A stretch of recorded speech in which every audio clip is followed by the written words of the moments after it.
कभी सोचा है कि पहाड़ों में जब हम एक ही सफर पे निकलते हैं तो कभी हमें घने जंगल मिलते हैं तो कभी एकदम खाली बिना पेड़ों वाली बर्फीली चोटियां। आज हम ना वनस्पति और वन्य जीवन की इसी कमाल की दुनिया में उतरेंगे और उन रहस्यों को समझने की कोशिश करेंगे जो हमारे ग्रह पर हर पौधे और हर जानवर को एक दूसरे से जोड़ते हैं।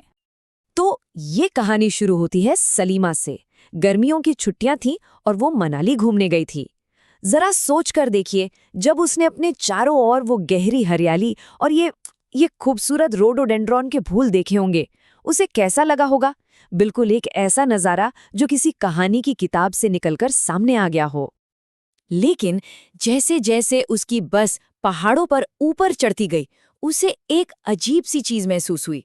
पेड़ पौधे बदल रहे थे और इसी बदलाव ने उसके मन में एक बड़ा सवाल खड़ा कर दिया। आखिर ऊंचाई के साथ साथ ये पेड़ पौधे बदलते क्यों हैं? जानते हैं, यही वो सवाल है जो आज की हमारी इस पूरी पड़ताल का रास्ता दिखाएगा।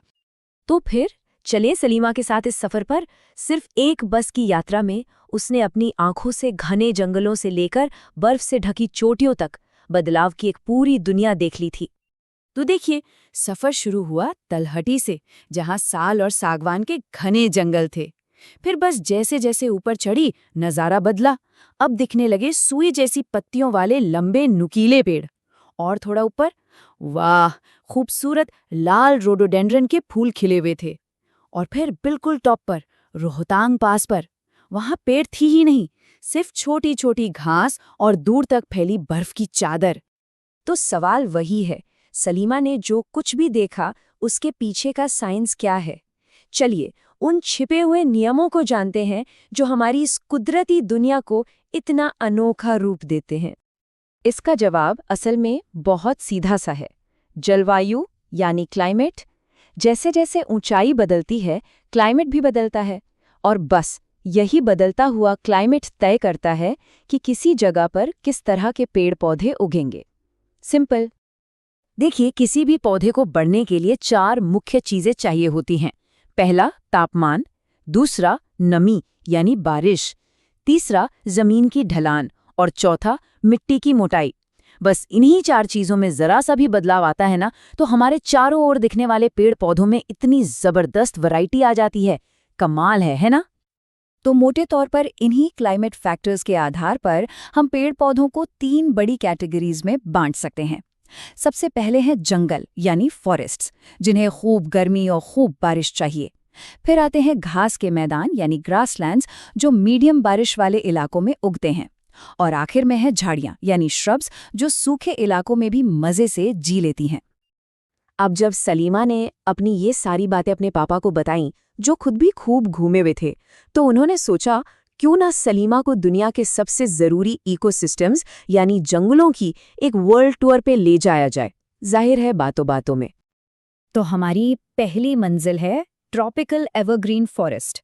अरे वही जिन्हें हम रेन फॉरेस्ट्स कहते हैं। ये इक्वेटर के पास होते हैं, जहां गर्मी और बारिश का मौसम कभी खत्म ही नहीं होता। यहाँ पेड़ इतने घने होते हैं कि उनकी पत्तियां ऊपर एक मोटी सी छतरी बना लेती हैं, इतनी मोटी कि सूरज की रोशनी भी मुश्किल से ही जमीन तक पहुंच पाती है। और ये जंगल कितने जरूरी हैं, इसका अंदाजा इस बात से लगाइए, ब्राजील के रेन फॉरेस्ट इतने बड़े हैं, इतने विशाल कि उन्हें धरती के फेफड़े कहा जाता है, लंग्स ऑफ द अर्थ, क्योंकि वो जो ऑक्सीजन पैदा करते हैं वही तो पृथ्वी पर जीवन का आधार है। अच्छा, अब रेन फॉरेस्ट से निकलकर चलते हैं ट्रॉपिकल डेसिडुअस फॉरेस्ट की तरफ। इन्हें मानसूनी जंगल भी कहते हैं। ये सदाबहार जंगलों से एकदम उल्टे हैं। सूखे मौसम में पानी बचाने के लिए ये पेड़ अपनी सारी पत्तियां गिरा देते हैं।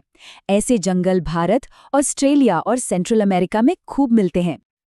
और इन्हीं जंगलों में रहते हैं बाघ और सुनहरे लंगूर जैसे शानदार जानवर।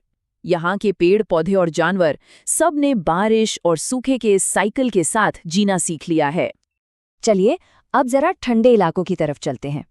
पश्चिमी यूरोप या नॉर्थ ईस्ट अमेरिका जैसे हाई लैटिट्यूड्स पर मिलते हैं टेम्परेट डेसिडुअस फॉरेस्ट्स। ये ओक और बीच जैसे पेड़ों के जंगल हैं और ये जाने जाते हैं पतझड़ में अपने शानदार रंगों के लिए, जब सर्दियों के लिए ये अपनी पत्तियां गिराते हैं।